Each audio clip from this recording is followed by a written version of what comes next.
I'd often thought that if I went back in time, like in Back to the Future, my uncle and I would have been partners in crime.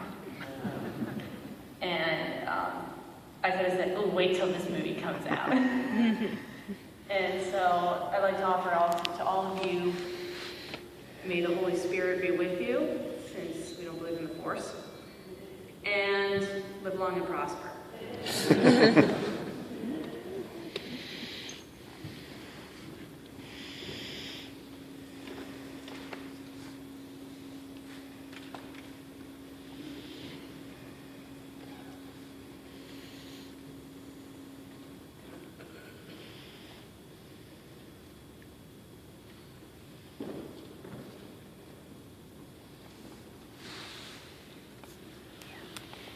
19 Kramer, and I've known Dave for a very long time, and have been with him on many adventures. I'd bore you if I went on and on. I won't. I'm just going to cite really two that both pertain to one of our many trips together, this one to France. Jay Roberts and I had come over sailing from Rosslare in Ireland to Brittany in France, where we were going to meet Dave. And we made our way to just across the causeway, really, from Mont Saint-Michel in France. David beat us there, and I guess that was probably a good thing, because we got to where we were going, which was a hotel, hotel. Dave had already picked out a rather, it wasn't, how can I describe it? It was penthouse, maybe a little strong, but boy, it was quite an elaborate apartment. It was like, I think at least 2 stories, maybe 3. It was, and Dave said, I figured that we were really going to get a really good view, and it was a terrific view. I mean, just this big plate glass this big window with this fantastic view of Mont Saint-Michel staring us right in the face, And it was the sort of thing, I don't know about Jay, but I would have been too cheap to do that, but he insisted, and the 3 of us split the bill together, It was really worth it. But, I mean, that whole night and the next morning before we went over to Mont Saint-Michel, we were staring at the gorgeous picture, in our faces. So he took the leadership there in very, very early on in our trip to France. And then as we started traveling over towards Paris, he had also just decided by himself that we were going to go see Givenchy. Well, Givenchy is the play, actually an estate that Monet had bought, and a lot of his Impressionist friends, he would invite them there, And so it was kind of a mecca for the Impressionist movement. And I remember walking around Givenchy, and there's a big pond there, And suddenly I was walking across the bridge, and I saw this black willow tree, and it suddenly hit me. In college, learned by heart one of Paul Verlaine's poems, a poem called L'heure exquise, the exquisite hour, And I suddenly realized, there's a line in there, Les dents reflètent au fond du noir. La silhouette du sol noir, le vent pleure. The pond deep mirror reflects the silhouette of the black willow where the wind cries. And I suddenly realized Paul Verlaine was writing about exactly this spot where I was. And that was a real, kind of aha moment. Dave did that sort of thing. I mean, that was Dave. I'll miss him terribly. I moved to the Shenandoah Valley in part because of Dave. And I'm only about half an hour from Lester and Robin now. And then Dave moved a little bit more than an hour away from me in Blacksburg, and I thought, this is great, I'll get to see him more. And I won't, But I will never forget all the wonderful times that we had.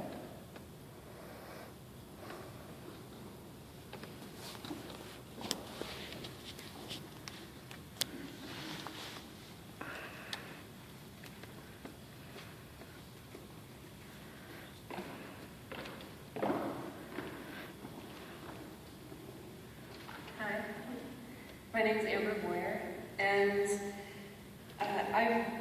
my most recent memory of Dave is that he actually came with my family to my college, and just this past February to see me in a school play that I was the lead in. And that was really special because I haven't had many opportunities in my life to see him. However, the name Dave Zook has been very familiar to me and my family my entire life. He was my father's best friend and was very close with all of us. I remember when I was probably 5 or 6 years old, I had a word search game that I loved to play on long trips. And one time, I remember very specifically, I was looking for different words, and as I was searching for one word, I saw Z-O-O-K, and I said, Dad, look, Dave Zook's name is in my book. Of course, the word is actually zookeeper, but that didn't matter to me.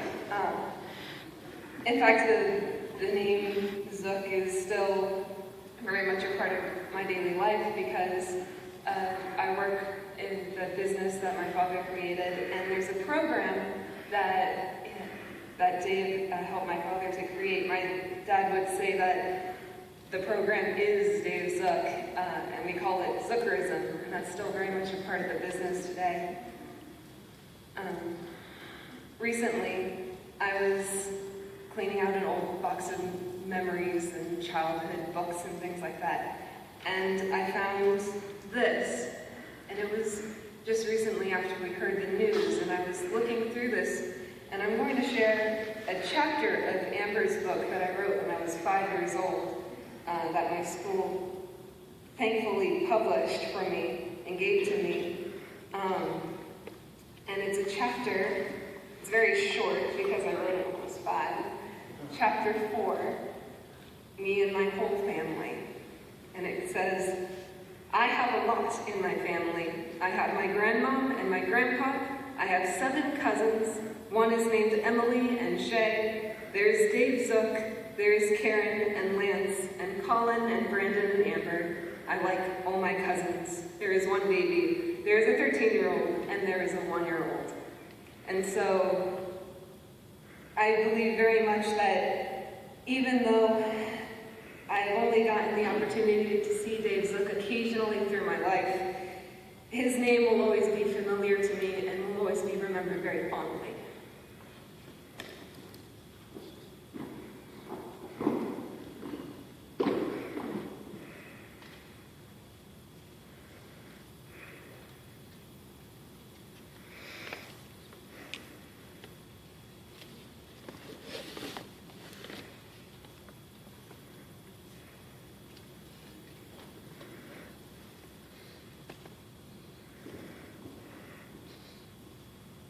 Afternoon.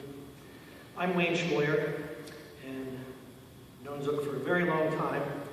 And some of the things that have been shared have given me some thoughts that I want to share with you. And I think it was Lester was mentioning, or maybe it was Esther was mentioning Dwight Payne.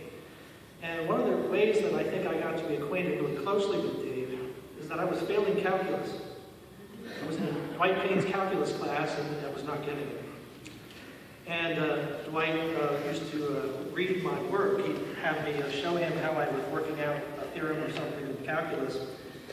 And he'd say, I don't understand how you got this way. And he would just laugh.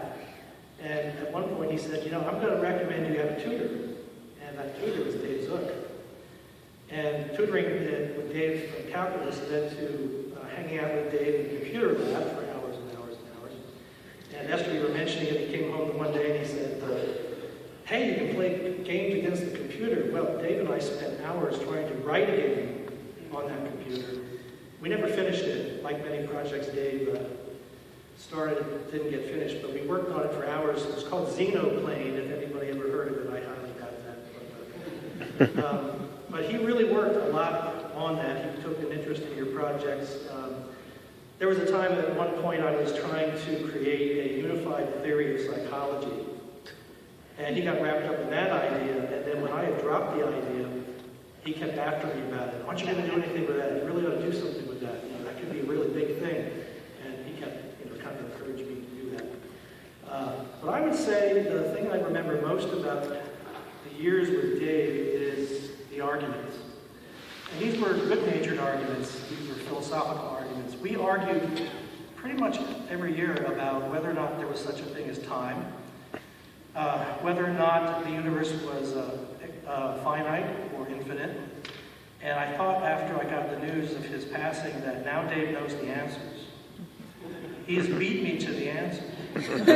Darn it. So I'm no longer able to have this debate with him. Another thing that we would sometimes get into a debate was something I'm sure many of you have heard from him, and that is Pascal's wager. And he would often talk about Pascal's wager. Dave loved math, and he saw in math beauty and truth. And he was really enamored of Pascal, and Blaise Pascal, the mathematician and philosopher. And if you're not familiar with it, Pascal's wager basically goes like this. All of us are engaged in a wager that we are betting our lives on as to whether or not God exists. And Pascal would recommend that the best way to play that wager is to live your life as if God exists. Even if you don't believe God exists, at least live your life as if God exists and the things that you need to do. And then, if you die and you find out that God does exist, you will have all the benefits that come with that. And if you die and you find out that God doesn't exist, or maybe nothing happens, you die and there's nothing, at least you would have lived your life well, and the small amount of things you probably would have given up by living life as if God existed would probably not have been very consequential. And I know that Dave believed in that, and more than just taking the wager, he believed that God exists. And so I know where he is, and I know we're going to have some time to argue again someday when I get there. Thank you.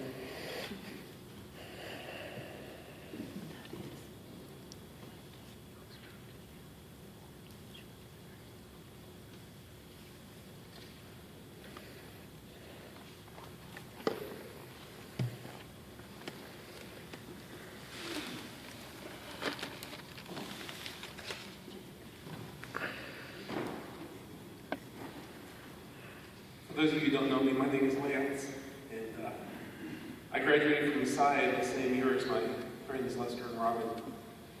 And shortly after I graduated, I was sitting around one of Wayne Schmoyer's famous campfires as I was preparing to go to graduate school in Boston, and Dave Zook was there. I knew of Dave, but I didn't know Dave.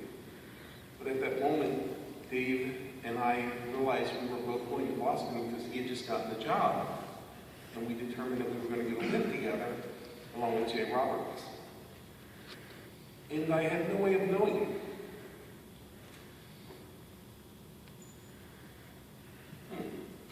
I thought I wasn't going to cry. I had no way of knowing if I was going to change my life.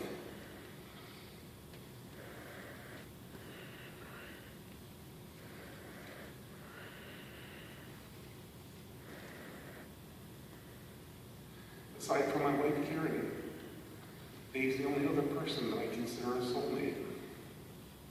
And I love Dave. And from that moment that we lived together in Boston, we were close to inseparable. We had some fights and some spats, but I remember a lifetime of going places with Dave. American Stonehenge in New Hampshire, where we would go from monument to monument with a little 12-year-old, as excited as could be. We went to so many museums, so many lectures.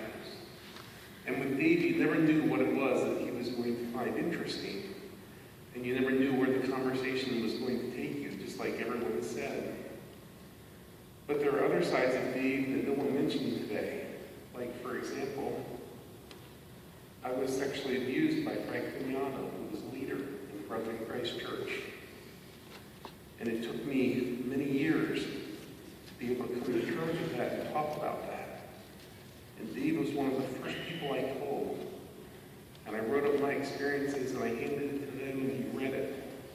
And I didn't know how he was going to respond to it. But when he was done reading, he just looked me in the eye and said, "Wow." And from that moment on, he was beside me. When most of the Brethren in Christ Church leadership turned their back on me, Dave Zook stood by my side, along with my good friend Darrell Brubaker, and Merle, and Isla. And you guys paid a terrible price. And I'm so sorry. Dave never stopped seeking justice. And he continued to hound the Brethren in Christ Church until they provided a measurement of justice for me. And I'm grateful to him for that. But that alone doesn't define our friendship. It was ubiquitous. And I've noticed over the years that Dave had this habit of attracting people. Socially misfit people, primarily. And if you're wondering if I'm talking about you, yeah, I probably am. You know the kind. People who would wear an orange t-shirt and shorts to memorial service. Simply because it's the outfit that they last wore when a picture was taken of them and Dave. Just as a memory to him.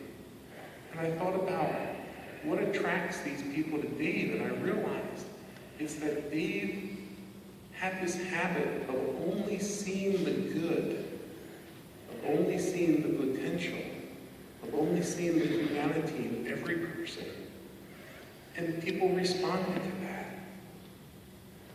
You know, sometimes when a person passes, we find out things about them that we don't want to know, like the rich uncle who dies and it turns out he was penniless or bankrupt or in debt. Or the man who dies and there's a hidden closet with photographs of him in wigs. I have to be honest with you, I have one of those photographs of Dave.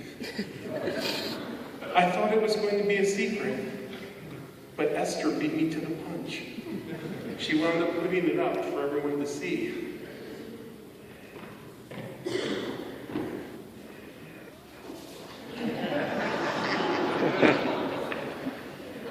This is the Dave Zook that I want you to know. Now, let's be honest. This is the only time in his life he ever wore a wig. As you've all learned, Dave hated football. No? That's too strong a word, because Dave never hated anything. Football held no interest for Dave.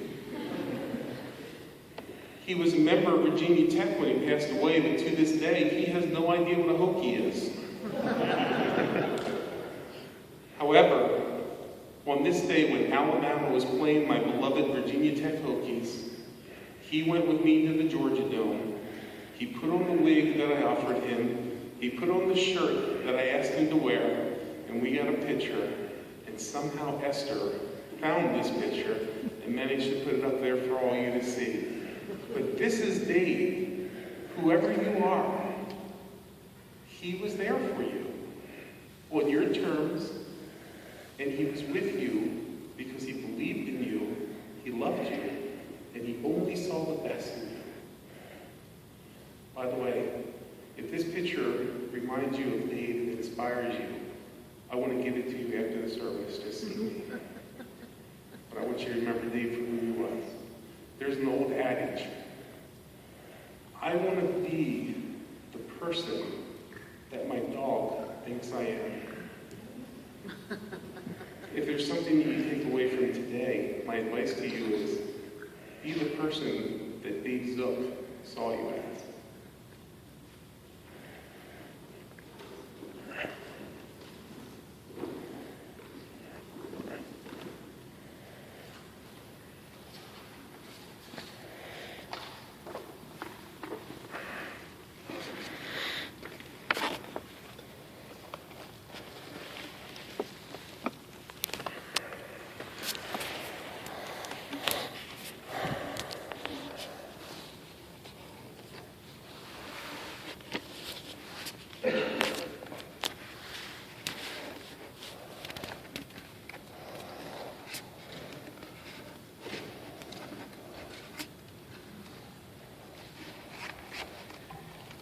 Being the person that your dog thinks you are, I think that's my cue.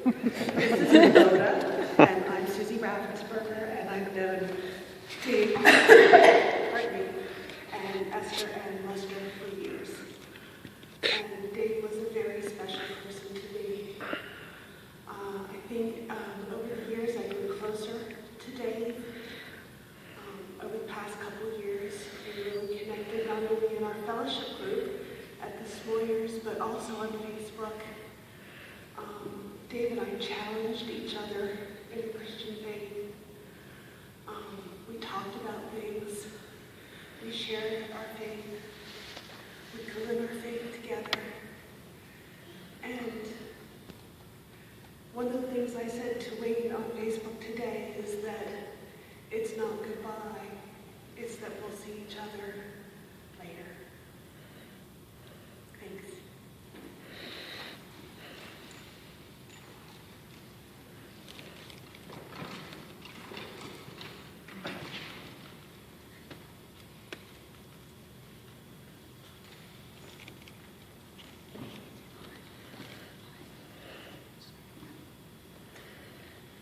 Simple harmonic motion can be seen in a sine-cosine curve. I don't understand what that means. But my husband, Gene Chase, very much was attached to the friendship with Lance and also with Dave. And they did understand it.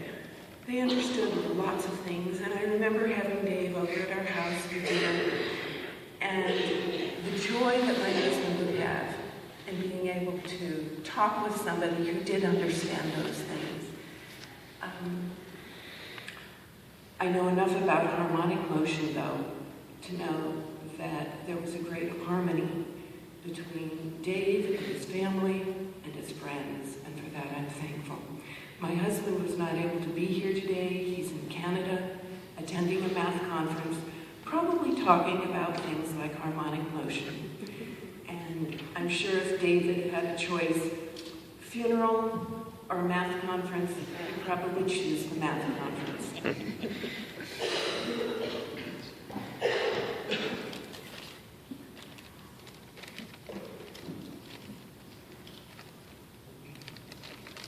I'm Robin Zook. When I was a freshman at Messiah, I met this boy, and we were just friends. And it wasn't very long before he introduced me to his brother and sister. And I remember where I met Dave. We were on the sidewalk in front of Klein Hall, and he was this tall string bean of a person who was mostly ears and elbows.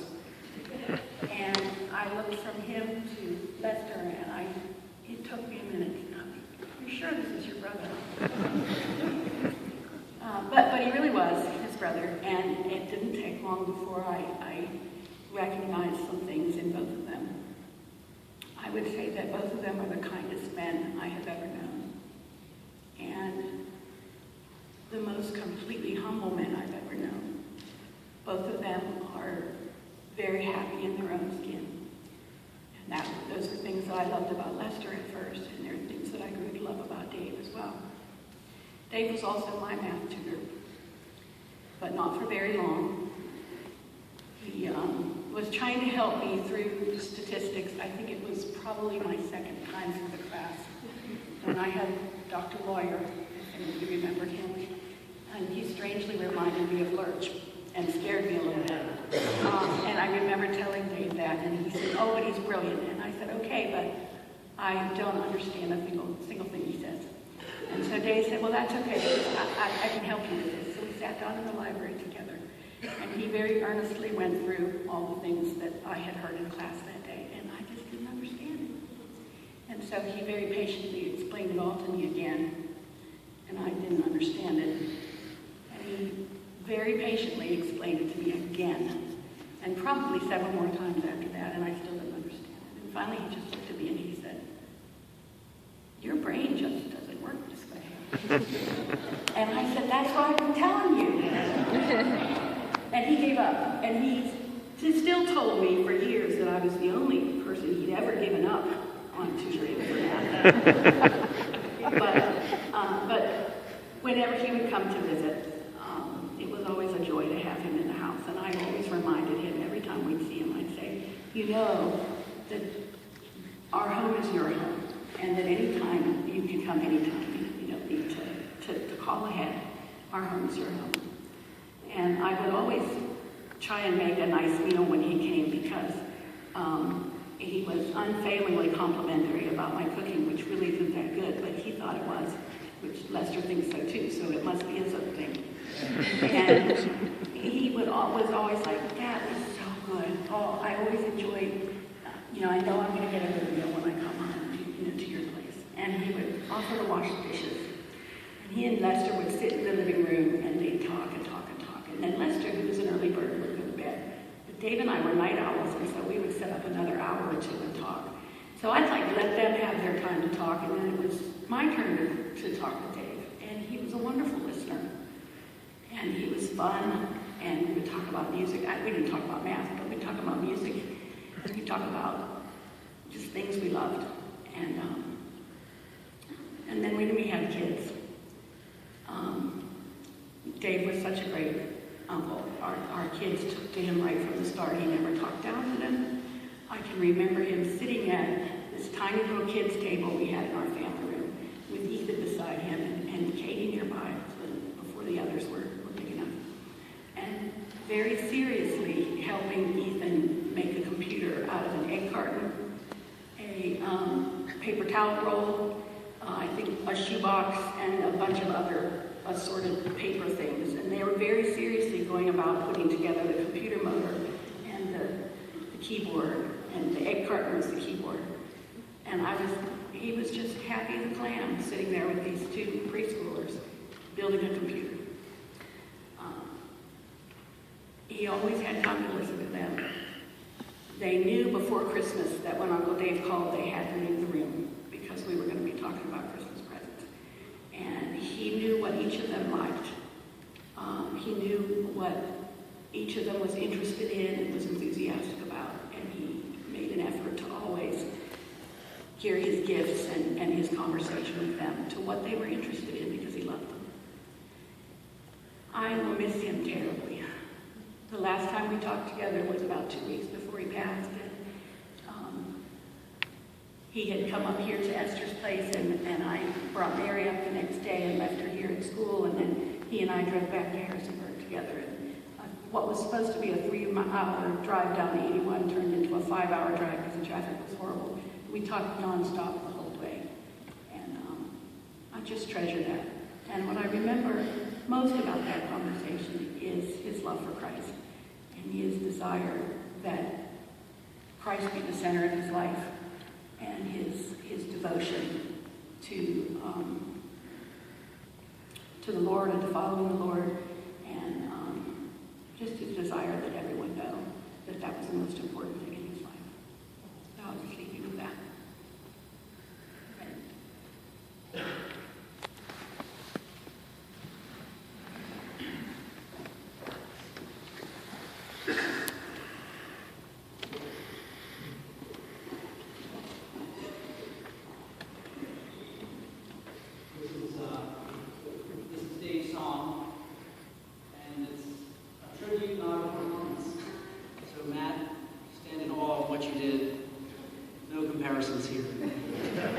Bye.